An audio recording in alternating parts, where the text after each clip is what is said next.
Master minds commerce చదవాలనుకునే 10th inter విద్యార్థుల తొలి ఎంపిక. నమస్తే వ్యూస్. ఇరాన్ ఇజ్రాయెల్ వీళ్ళ మధ్య వార్ స్టార్ట్ అయ్యి 7 రోజులు గడిచిపోయింది, ఇంకా జరుగుతూనే ఉంది. అటుపక్క రష్యా యుక్రెయిన్ వార్, తర్వాత ఇరాన్ ఇజ్రాయెల్ దేశ సరిహద్దుల్లో గొడవలు చెలరేగడం, ఎవరి మీద నమ్మకం లేకపోవడం, సత్సంబంధాలు కాస్త విరిగిపోయి దాని నుండి శత్రుత్వం మొదలవుతుందా అన్నట్లు కూడా కనిపిస్తున్నాయి. ప్రపంచం అంతా ఒక మాటలో చెప్పాలి అంటే కన్ఫ్యూజ్డ్గా, గందరగోళంగా, సివిలియన్స్లో అయితే ఆందోళన పుట్టించేటట్లు ఉన్నాయి ప్రపంచ పరిస్థితులు. ఇవన్నీ చూస్తుంటే ఎక్కడ ప్రపంచ యుద్ధం మళ్ళీ తప్పదా అన్న పరిస్థితులు కూడా కనిపిస్తున్నాయి. కానీ ఇవన్నీ ఏంటి, అసలు ఎందుకు జరుగుతున్నాయి, దీనివల్ల ఎవరు నష్టపోతున్నారు, ఎవరు లాభపడుతున్నారు, ఈ ఎటు దారి తీస్తుంది అన్నది మనం మాట్లాడదాం. ఇవాళ మనతో ఉన్నారు national security studies subject expert committee chairperson, selected by UGC, CHSS founder director doctor Kanneganti Ramesh garu. నమస్తే అశ్విని గారు. నమస్తే సార్. ఇజ్రాయెల్ ఇరాన్ వార్ అసలు జనాలకి ఎందుకు జరుగుతుందో ఒక అవగాహన లేదు సార్. అంటే అక్కడ వాళ్ళకు ఉండొచ్చు, ఎందుకు అసలు ఈ వార్ ఎందుకు అవసరం, వాళ్ళిద్దరు కొట్టుకోవడం ఏంటి, ఆ కొట్టుకోవడం వల్ల ఇతర దేశాలకి మెయిన్గా ఏషియా మీద ఎక్కువ పడుతుంది, ఏషియాలో ఉన్న కంట్రీస్ మీద. ఎందుకని అవి కొట్టుకుంటున్నాయి, దానివల్ల ఏషియన్ కంట్రీస్కి వస్తున్న నష్టం ఏంటి? హర్షిని గారు, ఫస్ట్ మీకు థ్యాంక్స్ చెప్తున్నాను for inviting me to speak on such an important subject. Iran Israel మధ్య జరుగుతున్న యుద్ధము రోజు రోజుకి అది రావణ కాష్టంలా రగులుతా సగటు మానవుడికి, అది ఇరాన్లో ఉన్నాయి, ఇజ్రాయెల్లో ఉన్నాయి, ఇండియాలో ఉన్నాయి, లేదా ప్రపంచవ్యాప్తంగా ఎవరికి ఉన్నా కానీ ఒక చోట యుద్ధం జరిగితే ఆ ఒక్క చోట మాత్రమే యుద్ధానికి సంబంధించిన నష్టం జరుగుతుంది అనేది ఒకప్పటి భావన. ఈ 21వ శతాబ్దంలో ఒక 2 దేశాలు యుద్ధానికి వెళితే తద్వారా ప్రపంచం మొత్తం యుద్ధంకి వెళ్ళినట్టే అనే పరిస్థితులు ఉన్నాయి. ఎందుకంటే మనం లిబరలైజేషన్, ప్రైవేటైజేషన్, గ్లోబలైజేషన్ యుగంలో ఉన్నాము. ఒక యుద్ధం ఒక ప్రాంతానికి పరిమితం కాదు, అది విశ్వవ్యాప్తం అవుతున్నది అని చెప్పడానికి ఇప్పుడున్న ఇరాన్ ఇజ్రాయెల్ యొక్క యుద్ధానికి సంబంధించి మరి ముఖ్యంగా మన కంటి ముందర కనపడుతుంది ఏంటంటే, ఇరాన్లో ఇస్లామిక్ రిపబ్లిక్ ఆఫ్ ఇరాన్ అంటే షియా ముస్లిం మెజారిటీ ఉన్న Iran led by Ayatollah Khamenei. Israel the only Jewish country in the Middle East with 90 lakh population. Jewish అంటే జుడాయిజం, మన హిందూయిజం ఎట్లనో అది Judaism. So the war is between Iran and Israel. Iran Islamic republic of Iran, Israel the Jewish state of Israel. ఈ రెండింటికి మధ్య జరుగుతున్న వైరము ఎందుకు? 3 కారణాలు చెప్తాను. Number 1, Islamic republic of Iran ఏర్పడిన తర్వాత 1979 నుంచి ఇవాళ వరకు ఇజ్రాయెల్కి ఇరాన్కి పచ్చగడ్డి వేస్తే బగ్గుమంటున్నది. అంటే కొన్ని మతపరమైన రిలీజియస్ డిఫరెన్సెస్ ఉన్నాయి. Number 1 reason. Second reason, Iran అణ్వాయుధాలని తయారు చేయడం ద్వారా ఇజ్రాయెల్ని కంప్లీట్గా నాశనం చేస్తుంది అనే ఒక భావన. ఇందాక మీరు మీ ఇంట్రొడక్షన్లో అన్నట్టుగా ట్రస్ట్ డెఫిసిట్, అంటే ఒకళ్ళ మీద ఒకళ్ళకి నమ్మకం లేకపోవటం, అది 2వ కారణం. ఇరాన్ అణ్వాయుధాలని తయారు చేసి ఆ అణ్వాయుధాల ద్వారా ఇజ్రాయెల్ని మ్యాప్లో లేకుండా భూస్థాపితం చేస్తాను అని ఇరానియన్ లీడర్షిప్ ఓపెన్గా చెప్పటము. అది ఇవాళ నుంచి కాదు, గత 15 ఏళ్ళ నుంచి రోజు జరుగుతూనే ఉంది. కానీ June 12, 2025 happens to be the first day where Israel preemptively, అంటే ముందలుగానే ఇరాన్ మీద దాడి చేసింది టు ప్రొటెక్ట్ ఇట్ సెల్ఫ్ అని ఇజ్రాయెల్ చెప్తుంది. ఇరాన్ దానికి ఏమని చెప్తుంది, మీరు పాలస్తీనాలో, లెబనాన్లో, జోర్డాన్లో, లేకపోతే ఈజిప్ట్లో, మిడిల్ ఈస్ట్ మొత్తంలో మీరు ఒక తలనొప్పిగా తయారయ్యారు. మీ తలనొప్పిని తగ్గించడం వాళ్ళకి, మిడిల్ ఈస్ట్లో శాంతి తీసుకురావాలి అంటే, ముఖ్యంగా పాలస్తీనా రాజ్యం ఏర్పాటు చేయాలంటే ఇజ్రాయెల్ అనేది మ్యాప్లో ఉండకూడదు అని ఇరాన్ చెప్తుంది. ఇజ్రాయెల్ ఏముంటుంది దానికి? 4వ కారణం, మీరు పాలస్తీనా ఇజ్రాయెల్ మధ్య గొడవలో తలదూర్చి పాలస్తీనాలో ఉన్న గాజా స్ట్రిప్లో ఉన్న హమాస్ అనే ఒక టెర్రరిస్ట్ ఆర్గనైజేషన్కి మీరు ఫండింగ్ ఇస్తున్నారు, ఆయుధాలు ఇస్తున్నారు, కాబట్టి ఇరాన్ ఖబర్దార్ అని ఇజ్రాయెల్ అంటుంది. దీనికి ఇంకోటి, హెజ్బుల్లా అనే ఒక టెర్రరిస్ట్ ఆర్గనైజేషను ఇజ్రాయెల్ పైన లెబనాన్ అనే ఒక కంట్రీలో ఆపరేట్ అవుతా ఇజ్రాయెల్ మీద దాడులు చేస్తుంది. ఆ ఇజ్రాయెల్ మీద హెజ్బుల్లా టెర్రరిస్ట్ ఆర్గనైజ్ చేస్తున్న దాడులకి సంబంధించిన మనీ, ఆర్మ్స్, ఎమ్యునేషన్స్ మొత్తం ఇరాన్ ఇస్తుంది. ఇది 2వ కారణం. 3వ కారణం, హౌతీ రెబెల్స్ అని యెమెన్ అనే ఒక దేశం ఉంది.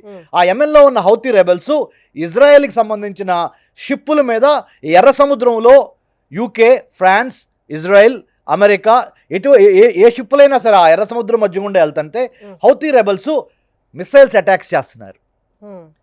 So Iran indirectly is supporting Hezbollah, Hamas, Houthis అనే 3 టెర్రరిస్ట్ ఆర్గనైజేషన్స్ అని నేను చెప్పట్లా, ఇజ్రాయెల్ యొక్క allegation on Iran. So these are the couple of reasons why Israel and Iran are at war today.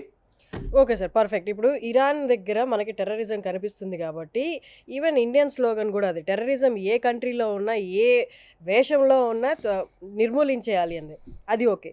కానీ హిట్లర్ దగ్గర నుంచి తీసుకుంటే ఎందుకని పర్టికులర్గా జ్యూస్ మీదే దాడులు జరుగుతున్నాయి, యూదుల మీదే ఎందుకు దాడులు జరుగుతూ వస్తున్నాయి?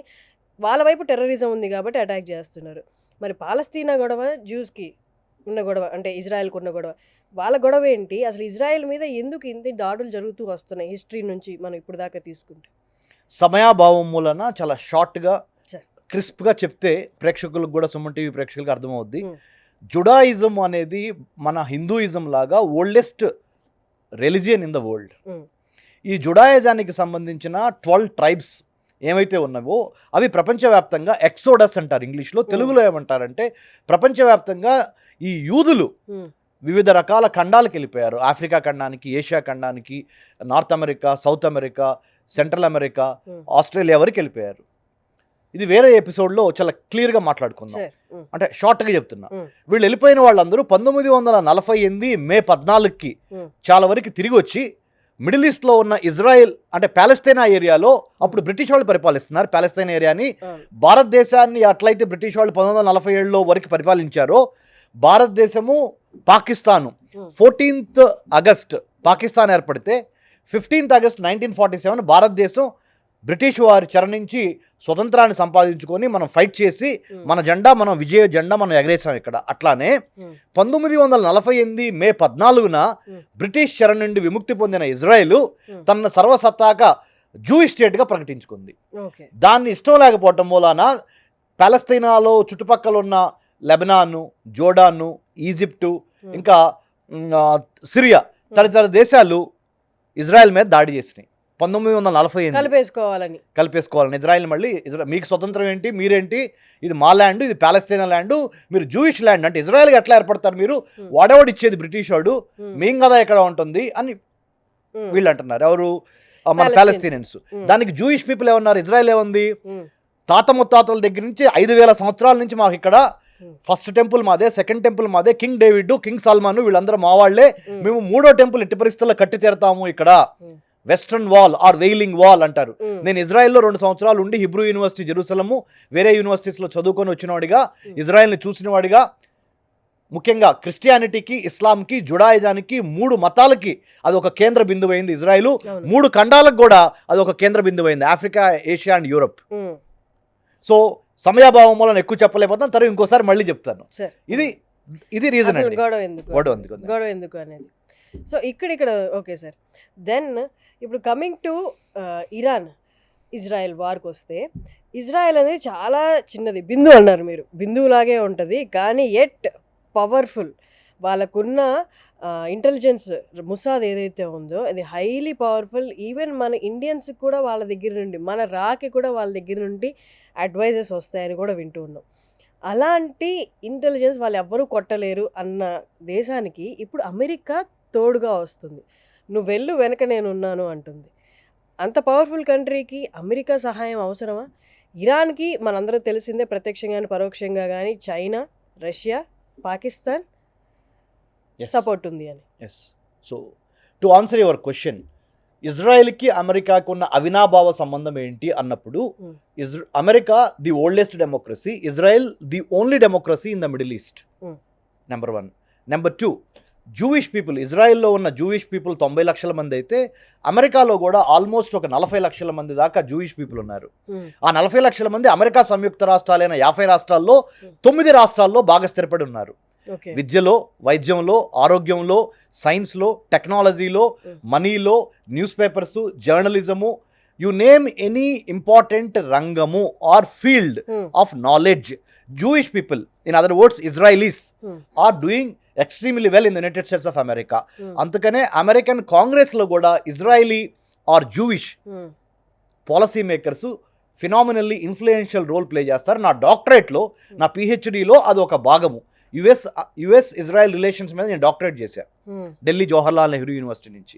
సో నేను మాట్లాడేదంతా పుస్తకాల్లో లేకపోతే న్యూస్ పేపర్లో లేకపోతే వెబ్సైట్లో చూసింది కాదు. స్వయంగా నేను నా జీవితంలో ఒక 5 సంవత్సరాలు అమెరికా ఇజ్రాయిల్ మధ్య రక్షణ సంబంధాల మీద I did my doctorate PhD in American studies from school of international studies JNU. ఆ అనుభవంతోనే 1 year నుంచి 2 years పాటు నేను ఇజ్రాయెల్లో కూడా పర్యటించి, అమెరికాలో కూడా పర్యటించి, అమెరికా ఇజ్రాయెల్ మధ్య ఫీల్డ్ వర్క్ చేసి నా పిహెచ్డి థీసిస్ని ఢిల్లీ JNUలో సబ్మిట్ చేశాను. కాబట్టి లోతుగా విశ్లేషణ చేసినప్పుడు అమెరికాకి ఇజ్రాయెల్కి స్ట్రేంజ్ బెడ్ ఫెలోస్ అనే ఒక బుక్ కూడా, వాళ్ళిద్దరి మధ్య ఒక అవినాభావ సంబంధము, వాళ్ళిద్దరి మధ్య అంత క్లోజ్ ఎందుకు, disproportionate influence of Israel or Jewish people in the United States of America. Israel ఉంది ఎంత, అమెరికా ఉంది ఎంత, ఇంత చిన్న కంట్రీ ఇంత పెద్ద అమెరికాని ఎట్లా ఒక రకంగా శాసించే స్థాయికి ఎదిగింది అనే దాని మీద ఒక థీసిస్ ఒక చాప్టర్ కూడా రాశాను. ఇవన్నీ టయానికి ఇంకోసారి చెప్తాను. కానీ they are most powerful and influential Jewish people in the United States of America. That's why ఇంకొకటి, అమెరికాకి మరి ఇజ్రాయెల్ వల్ల లాభం ఏంటి? నేను ఇప్పుడు ఇజ్రాయెల్ గురించి చెప్పాను, మరి అమెరికా ఇజ్రాయెల్కి ఎందుకు సపోర్ట్ చేస్తుందంటే, జీసస్ క్రైస్ట్ జుడాయిజంలో జూయిష్ ఫ్యామిలీలో పుట్టాడు. ఆయన ఒకసారి క్రూసిఫికేషన్ జరిగిన తర్వాత రోమన్ చక్రవర్తుల ద్వారా అతన్ని సెలవు వేయబడిన తర్వాత ఆయన నమ్మి క్రిస్టియానిటీ స్టార్ట్ అయింది. అంటే ఆయన followers, Jesus Christ followers Christianity start అయింది. ఆ Christian country, American country is the most powerful Christian country today కదా. సో మరి క్రిస్టియన్ కంట్రీకి ఆరిజిన్ ఏంటి? Judaism, Jewish. ఎవరు? Jesus Christ. Jesus Christ Jew, Karl Marx Jew, Albert Einstein Jew, Sigmund Freud Jew, Edison కూడా అనుకుంటా, Facebook creator Mark Zuckerberg Jew, అంటే these are the some of Steven Spielberg, the Jurassic Park, అంటే he is a Jew. Why I'm all saying all these words or all these important names in అంటే influential figures including Jesus Christ himself is Jewish or was Jewish. కాబట్టి జుడాయిజానికి Christianity, American Christian కంట్రీకి Israeli Jewish కంట్రీకి అవినాభావ సంబంధం ఉన్నది. The Judeo Christian values between Israel and United States of America are so strong, nothing can detach that. Number 1 reason.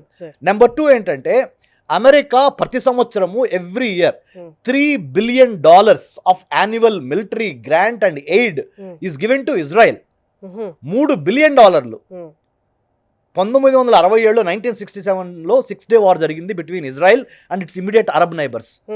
Israel ఆ 1960 వార్ని గెలవటానికి America support చేయడంతో పాటు ఆ వార్ తర్వాత నుంచి ఇజ్రాయెల్ తను రీజనల్ ప్లేయర్గా ఎమర్జ్ అయిన తర్వాత అమెరికా గుర్తించింది ఈ ఇజ్రాయెల్తో మనకి అవినాభావ సంబంధం ఉండటం చాలా ఇంపార్టెంట్. ఎందుకంటే మిడిల్ ఈస్ట్లో 22 ముస్లిం కంట్రీస్ ఉన్నాయి. ఆ ముస్లిం కంట్రీస్లో ఏం జరుగుతుందనే ఇంటెలిజెన్స్ నమ్మకంగా, ట్రస్ట్ వర్దీగా, మనకి డిపెండబుల్ అలై, డిపెండబుల్ ఫ్రెండ్ ఎవరయ్యా అంటే ద స్టేట్ ఆఫ్ ఇజ్రాయెల్ అని అప్పుడే అమెరికన్ అడ్మినిస్ట్రేషన్ గుర్తించి అప్పటి నుంచి ఆల్మోస్ట్ ఎవ్రీ ఇయర్ పెంచుకుంటా 1967 దగ్గర నుంచి ఇవాళ వరకు ఆల్మోస్ట్ $3 billion యాన్యువల్లీ ఇస్తే మీరు ఒక్కసారి వెన్ యూ కౌంట్ ఇట్, అదొక 30, ఇదొక 25, ఆల్మోస్ట్ 60 yearsలో మోర్ దాన్ $150 billion ఆఫ్ money has been given to Israel by United States of America to protect American interest in the Middle East, because Israel happens to be the most trustworthy, dependable partner in security, safety and American strategic interest లను కాపాడటం కోసం Middle ఈస్ట్లో Israel 51st state of America. అంటే the extended state of America in Middle East is Israel. Exactly. So these are the couple of reasons. మనకి సమయం లేదు కాబట్టి Suman TV ప్రేక్షకులకు నెక్స్ట్ ఇంకోసారి చెప్తా మీరు అనుమతిస్తే. ఇవి మేజర్ కారణాలు why America the biggest, oldest, powerful technologically superior, economically rich America with tiny Israel in Middle East with 1 crore population. 1 crore population. Why the attachment? These are the reasons. Exactly. Sir ఇప్పుడు ఇంత intelligence డిఫెన్స్లో ఇంత intelligence ఇంత Mossad. Advanced ఉన్న Israel ఎవరు ఏం చేయలేరు అనుకున్నారు. బట్ కొన్ని మిజైల్స్ అయితే లోపలికి వెళ్ళి రెసిడెన్షియల్ ఏరియా, తెలవీవ్లోని రెసిడెన్షియల్ ఏరియాలో అయితే ఇరాన్ వేయడం జరిగింది. అవును. ఇది ఒక ఆశ్చర్యకరం. అయితే ఇంకొకటి, అంతకుముందు ఇజ్రాయెల్లోకి ఎంటర్ అయిపోయి చంపేయడం అనేది అది హమాస్ వాళ్ళు పాలస్తీనా అదొకటి. ఈ రెండు వాళ్ళ టెక్నాలజీ ఇంటెలిజెన్స్ ఏదైతే ఉందో దాన్ని బ్రీచ్ చేయడం అయితే జరిగింది. అంటే ఈ ఇంత హై టెక్నాలజీ ఎవ్వరు బీట్ చేయలేరు అన్న దాన్ని కూడా ఎలా బ్రీచ్ అయింది. రైట్. హర్షిని గారు నన్ను ఒక ప్రశ్న అడిగారు, చాలా ఇంపార్టెంట్ ప్రశ్న. మొసాద్ అనేది Israeli external intelligence agency number 1 in the world అనే పేరు తెచ్చుకుంది కదా. మరి అలాంటి మొసాద్ కూడా 7th October 2023న 1400 మంది ఇజ్రాయిలీని ఊచకోత కోశారు. పాలస్తీనాలో ఉన్న గాజాలో ఉన్న హమాస్ అనే ఒక టెర్రరిస్ట్ ఆర్గనైజేషన్ వచ్చి 1400 మంది ఇజ్రాయిలీని చంపేశారు కదా. ఎందుకు Mossad, the most intelligent, the most brightest agency could not deter or stop, ఎందుకు ఆపలేకపోయింది అని హర్షిని గారు అడిగారు. ఇదొకటి. మళ్ళీ అదే కాకుండా 12th June 2025న ఇజ్రాయిల్ ఇరాన్ మీద దాడి చేసింది కదా ప్రియంప్టివ్గా. దాడి చేసిన తర్వాత మళ్ళీ ఇరాన్ ఇన్ రీటాలియేషన్ దాడి చేసి ఇజ్రాయెల్లో ఉన్న టెలవీవ్, అంటే మనకి ఆర్థిక రాజధాని, ఇండియాకి ఆర్థిక రాజధాని ఏంటి? ముంబై. ఇజ్రాయెల్కి ఆర్థిక రాజధాని ఏంటి? టెలవీవ్. టెలవీవ్ని కొడతాము, టెలవీవ్లో ఉన్న బిల్డింగ్లను కొడతాము. Iranian missiles, Iranian ballistic missiles టెలవీవ్ని కొడతాము. హెర్జిలియా అని ఇంకో టౌన్ ఉంది, హెర్జిలియాని కొడతాము. సెదరత్ అని ఇంకో ప్లేస్ ఉంది, దాన్ని కొడతాము. తర్వాత బేర్షేబా, నిన్నగాక మొన్న, ఇవాళ 20 June 2025 we're talking about Iran Israel war in Suman TV, right, in Hyderabad. Yesterday on 19th of June ఇజ్రాయెల్లో ఉన్న, సదరన్ ఇజ్రాయెల్లో ఉన్న బేర్షేబా అనే ఒక హాస్పిటల్ మీద కూడా ఇరాన్ మిసైల్స్ వేసి ప్రాణ నష్టం, ఆస్తి నష్టం చేసింది. మరి వీటన్నిటిని మొసాద్ ఎందుకు ఆపలేకపోయింది, ఎందుకు చూడలేకపోయింది? ఎందుకంటే ద మోస్ట్ పవర్ఫుల్ కదా అని మీరు అన్నప్పుడు 21వ శతాబ్దంలో యుద్ధ రీతి, యుద్ధ నీతి రెండూ మారిపోయినాయి హర్షిని గారు. ఎందుకంటే ఒక చిన్న డ్రోన్ పంపించి, ఒక 20,000 రూపాయలు, 30,000 రూపాయలు, లేకపోతే ఒక ₹1,00,000 డ్రోన్ పంపించి కొన్ని $1 billion పెట్టి ఉన్న డిఫెన్స్ మిసైల్స్ కానీ, లేకపోతే ఎయిర్ డిఫెన్స్ కానీ, లేకపోతే మిలిటరీ డిఫెన్స్ కానీ నిర్వీర్యము చేయొచ్చు, న్యూట్రలైజ్ చేయొచ్చు, ఎందుకు పనికిరాందిగా చేయొచ్చు ఈ ₹1,00,000 డ్రోన్తో. ఇరానియన్ డ్రోన్స్ అట్లానే ఇజ్రాయలీ డ్రోన్స్ ఇరాన్ మీద, ఇరానియన్ డ్రోన్స్ ఇజ్రాయెల్ మీద, బ్యాలిస్టిక్ మిసైల్స్, తర్వాత ఫైటర్ జెట్స్ వచ్చి ఇంపార్టెంట్గా ఇరాన్లో ఉన్న న్యూక్లియర్ ఫెసిలిటీస్ని కూడా కొట్టేసింది నిన్న. ఏది? ఇజ్రాయెల్. వాళ్ళ మెయిన్ టార్గెట్ అది న్యూక్లియర్ ఫెసిలిటీస్, ఎయిర్ డిఫెన్స్, ఇంకా మిగతా వైటల్ ఇన్స్టాలేషన్స్. ఇంకొకటి మేజర్ గా మిలిటరీ కమాండర్స్ ని, half a dozen మందిని, సైంటిస్టులు కానీ, ఇజ్రాయెల్ మిలిటరీ వాళ్ళు ఆఫీసర్లు చంపేశారు. ఇజ్రాయెల్ వాళ్ళు చంపేశారు. అంటే మొసాద్ అనే ఇంటెలిజెన్స్ ఏజెన్సీ ఇజ్రాయెల్ది కొన్ని విజయాలు చూసింది, కొన్ని అపజయాలు చూసింది. సో 21వ శతాబ్దంలో ముఖ్యంగా లాస్ట్ 25 yearsలో మొసాద్కి కొద్దిగా పస తగ్గింది. మొసాద్ యొక్క lethal combination or lethal combination, whatever you name, or the capacity to predict and neutralize the enemy has comparatively, when compared to the 20th century, ఈ 21st centuryలో, అంటే లాస్ట్ 25 yearsలో తగ్గింది. We have to accept that fact. లేకపోతే మన 7th October 2023 జరిగేది కాదు. ఇది ఇజ్రాయెల్లోకి వచ్చి Hamas 1400 మంది ఇజ్రాయెల్ని చంపటము, ఇప్పుడు ఈ వార్, ఇరాన్ ఇజ్రాయెల్ మధ్య వార్కి సంబంధించి ఇది కూడా ఆపలేకపోవటము, ఇవన్నీ జరిగేవి కాదు. So we have to accept it. Mossad ఒకప్పుడు నెంబర్ 1, ఇప్పుడు నెంబర్ 2, నెంబర్ 3కి వెళ్ళిపోతున్నది అనే దాంట్లో సందేహము లేదు. సార్, యాజ్ వీఆర్ టాకింగ్, మనం ఇండియాలోని హైదరాబాద్లో కూర్చొని మాట్లాడుతున్నాం. మనం ఇరాన్ ఇజ్రాయెల్ గురించి మాట్లాడినా ప్రతి దాని మీద, ప్రతి ఎక్కడ ఏ కాన్ఫ్లిక్ట్ జరిగినా గ్లోబల్ ఇంపాక్ట్ ఉంటుంది. So we're talking now in India, from India మీద ఇంపాక్ట్ ఏంటి? Who we're supporting? Are we supporting Israel? Very good, very very important question. చాలా స్ట్రాటజిక్గా, వ్యూహాత్మకంగా, operationally. The answer is 2 parts. ఇమ్మీడియట్గా ఎవరిని సపోర్ట్ చేయాలి? ఇరాన్ సపోర్ట్ చేయాలా, ఇజ్రాయెల్ని సపోర్ట్ చేయాలా? భారత్ అంటే India. New Delhi to Tel Aviv, New Delhi to Tehran. మన రాజధాని న్యూఢిల్లీ నుంచి, ఇరాన్ రాజధాని ఏంటి? టెహ్రాన్. ఇజ్రాయెల్ రాజధాని ఏంటి? టెలవీవ్. కానీ ఇజ్రాయెల్ ఏమంటదంటే మా రాజధాని టెలవీవ్ కాదు, జెరూసలం అంటది. కానీ ప్రపంచ దేశాలన్నీ టెలవీవ్నే రాజధానిగా గుర్తించారు. కానీ అమెరికన్ ప్రెసిడెంట్ డొనాల్డ్ ట్రంప్ వచ్చి ఇజ్రాయలీ రాజధాని ఏంటి అన్నప్పుడు జెరూసలం అని గుర్తించాడు. సరే, that's a different thing, we will talk it later. But what I'm try, మీరు అడిగిన ప్రశ్న, ఇండియా ఏం చేయాలి? ఇండియా ఇరాన్తో ఉండాలా, ఇజ్రాయెల్తో ఉండాలా? ఎవరితో ఉంటే ఇండియాకి మంచిది, లాభము? మన ఇంట్రెస్ట్లు ఏంటి? అంతర్జాతీయ సంబంధాల్లో శాశ్వత మిత్రులు, శాశ్వత శత్రువులు ఉండరు. ఆ దేశ ప్రయోజనాలు ఆ రోజున ఎలా ఉన్నాయో అలానే ఆ దేశము నేషనల్ సెక్యూరిటీకి సంబంధించి, నేషనల్ ఇంట్రెస్ట్కి సంబంధించి డెసిషన్స్ తీసుకుంటుంది. There is nothing about nothing being emotional, nothing being emotional that you are attached to one particular country. ఇక్కడ ఓన్లీ రేషనల్గా, లాజికల్గా మాత్రమే ఆలోచించాల్సిన అవసరం ఉంటుంది. దానికి India is no exception. India needs Iran, India needs Israel. This is my answer. ఎలా అంటే ఆ దౌత్యము, డిప్లొమసీ, కర్ర విరగకూడదు, పాము సాగకూడదు అనే విధంగా ఇండియన్ డిప్లొమసీ దౌత్యం రెండు కావాలి. ఎలా అని చెప్తాను మీరు అనుమతిస్తే. First Israel. రీసెంట్ పాస్ట్ చూసుకుంటే గత 70 ఏళ్లలో ఇండియాకి ఎప్పుడైనా డిఫెన్స్, మిలిటరీ అవసరాలు ఉన్నా కానీ ఆల్ వెదర్ ఫ్రెండ్, శీతాకాలమైనా, ఎండాకాలమైనా, వర్షాకాలమైనా ఎప్పుడు నేను నీతోనే ఉంటా అని మనతో ఉన్నది ఇజ్రాయెల్. క్వశ్చన్స్ అడగకుండా మనం ఏం అడిగితే అది డిఫెన్స్ సంబంధించి, మిలిటరీ సంబంధించిన ఎక్విప్మెంట్ ఇచ్చింది ఇజ్రాయెల్. కానీ ఫ్రీగా ఇవ్వదు అది. నేను ఇజ్రాయెల్లో ఉండొచ్చా, చాలా చాలా కంజూస్. డబ్బులు అంటే ప్రాణం వాళ్ళకి, జూయిష్ పీపుల్కి. డబ్బులు డబల్ రేట్ వేసి అమ్మారు మనకి. కొనాల్సి వచ్చింది, మనం కొన్నాం, నో ప్రాబ్లం, అయిపోయింది. ఒక రీజన్ చెప్పేసా. ఇజ్రాయెల్ ఇండియాకి ఎందుకు ఇంపార్టెంట్ ఒక రీజన్ చెప్పా. ఎప్పుడు అడిగితే అప్పుడు ఇండియాకి సంబంధించిన సెక్యూరిటీకి సంబంధించి డిఫెన్స్ మ్యాటర్స్లో ఇజ్రాయెల్ హెల్ప్ చేసింది. Trusted friend. ఇందాక మీరు ట్రస్ట్ డెఫిసిట్ అన్నారు బిగినింగ్లో.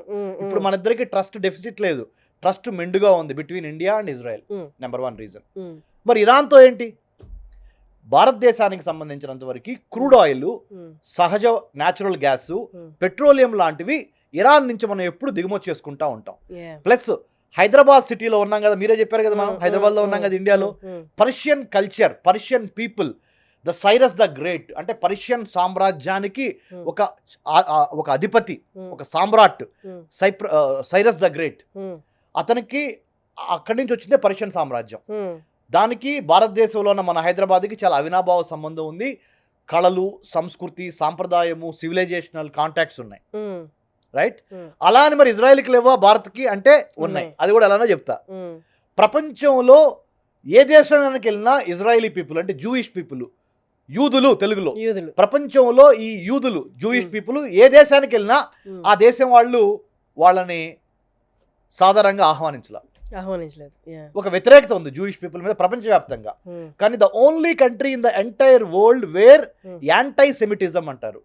అంటే జూయిష్ పీపుల్కి వ్యతిరేకంగా కానీ, జూయిష్ పీపుల్ యొక్క ఇబ్బంది పెట్టే విధంగా కానీ భారతదేశం ఎప్పుడు ప్రవర్తించలేదు. మన భారతదేశం యొక్క గొప్పతనం ఏంటంటే మన చరిత్రలో, మన సంస్కృతిలోనే అది ఉంది. ఎవడొచ్చినా అందరినీ కలుపుకున్నాం. Co option. మనము ప్రాంతాల వారిగా, మతాల వారిగా, జాతుల వారిగా విడగొట్టి నాశనం చేసే మైండ్ సెట్ మనకి ఇవ్వాల మన పెద్దలు కానీ, మన సంస్కృతి కానీ. ఎవరినైనా ప్రేమగా, ఆప్యాయంగా తీసుకొని కలుపుకుపోయే తత్వం హిందుత్వంలో ఉంది. The majority of Hinduism of today has never against Islam or against Judaism. ఇస్లాంని మనం వ్యతిరేకించలేదు, జుడాయిజాన్ని వ్యతిరేకించలేదు. మరి ముఖ్యంగా జుడాయిజాన్ని అసలు ఎప్పుడు వ్యతిరేకించలేదు మనం. ఇస్లామిక్ రూలర్స్ ఒక 1000 years ఇరాన్ నుంచి, పైన ఆఫ్ఘనిస్తాను, ఆ పైన సెంట్రల్ ఏషియా నుంచి వచ్చి భారతదేశాన్ని పరిపాలన చేశారే కానీ మన హిందువులు ఎప్పుడు ఏ దేశానికి వెళ్ళి పరిపాలన చేసి వైలెంట్గా మనం ఎప్పుడు బిహేవ్ చేయాలి మనకు లేదు. Very good. కాలనైజేషన్ అనేది మన భారత రక్తంలో కానీ, మన మైండ్ సెట్లోనూ కానీ లేదు. వచ్చిన వాళ్ళని ఆప్యాయంగా స్వీకరించడమే మంది ఉంది. So Israel is very very thankful for that particular gesture by the republic of India, because మనం ఎప్పుడు ఇజ్రాయలీ దేశాన్ని కానీ, ఇజ్రాయలీ మతమైన జుడాయిజాన్ని కానీ ఎప్పుడు అవమానించలేదు. కాబట్టి Hindu India is our natural friend అని జూయిష్ ఇజ్రాయెల్ ఫీల్ అవుద్ది. మరి ఇరాన్తో కూడా ఏమైనా తక్కువ ఉన్నాయా మనకి? లేవు. ఇరాన్కి ఇండియాకి మంచి అవినాభావ సంబంధం ఉంది. మళ్ళీ కొన్ని వందల సంవత్సరాల నుంచి ఇరాన్కి సంబంధించిన కవులు, కళాకారులు, సాహిత్యవేత్తలు, సైంటిస్టులు భారతదేశం వచ్చి భారతదేశంలో పెర్ఫామ్ చేసి మనం వాళ్ళ దగ్గర నుంచి చాలా నేర్చుకుని వాళ్ళు మన దగ్గర నుంచి చాలా నేర్చుకున్నారు. అవినాభావ సంబంధం ఉంది. సో ఇరాన్తో పాటు not only trade, not only oil, not only petroleum, but otherwise culturally also Iran is interlinked with Indian culture, right? మరి ఇక్కడ ఇరాన్ ఇంపార్టెంట్, ఇజ్రాయెల్ ఇంపార్టెంట్. ఇవి కాకుండా అన్నిటికన్నా ముఖ్యంగా చైనా నుంచి బెల్ట్ అండ్ రోడ్ ఇనిషియేటివ్ ద్వారా భారతదేశం తనను తాను కాపాడుకోవటానికి బెల్ట్ అండ్ రోడ్ ఇనిషియేటివ్కి వ్యతిరేకంగా ఐమెక్ అని పెట్టాం, India middle east Europe economic corridor అని. దానికి ఇరాన్ చాలా ఇంపార్టెంట్, రైట్? తర్వాత Iran gas pipe line, Iran నుంచి ఆఫ్ఘనిస్తాన్ ద్వారా పాకిస్తాన్ని తప్పించి గ్యాస్ లోపలికి రావాలి ఇండియా లోపలికి. అందుకని ఇరాన్ కూడా మనకి చాలా ఇంపార్టెంట్. తర్వాత ఇరాన్లో చాబహర్ అనే ఒక పోర్ట్ ఉంది. ఆ పోర్టులో కూడా మనం కొంత ఇన్వెస్ట్మెంట్ చేస్తున్నాము. సో ఇరాన్ ప్రశాంతంగా ఉండటం భారత్కి చాలా ఇంపార్టెంట్. తర్వాత బందర్ అబ్బాస్ అనే ఒక పోర్ట్ ఉంది ఇరాన్లో. అది స్ట్రైట్ ఆఫ్ హర్ముజ్ అంటారు. ఆ స్ట్రైట్ ఆఫ్ హర్ముజ్ అనే ఒక జలసంధి చాలా చోక్ పాయింట్. ఆ జలసంధిని కనుక ఇరాన్ మూసేస్తే కొన్ని వేల షిప్పులు ఆ గల్ఫ్ కోఆపరేషన్ కౌన్సిల్ కంట్రీస్ నుంచి తీసుకురావాల్సిన ఆయిల్, ప్రపంచానికి ఇవ్వాల్సిన ఆయిల్, ఇంక్లూడింగ్ భారత్కి ఇవ్వాల్సిన ఆయిల్ ఆగిపోద్ది. కాబట్టి ఇరాన్ ప్రశాంతంగా ఉండటం ఇండియాకి ఇంపార్టెంట్.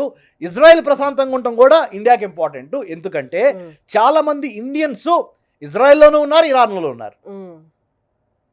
సో రెండు కళ్ళు, రెండు మనకు కావాలి. ఇరాన్ కావాలి, ఇజ్రాయెల్ కావాలి. మీకు చాలా వివరంగా చాలా చెప్పాను నేను. ఇంకా టైం ఉంటే ఇంకెక్కువ వివరంగా చెప్పేవాడిని, బట్ సమయాభావం వల్ల ఇంతవరకు చెప్తున్నాను.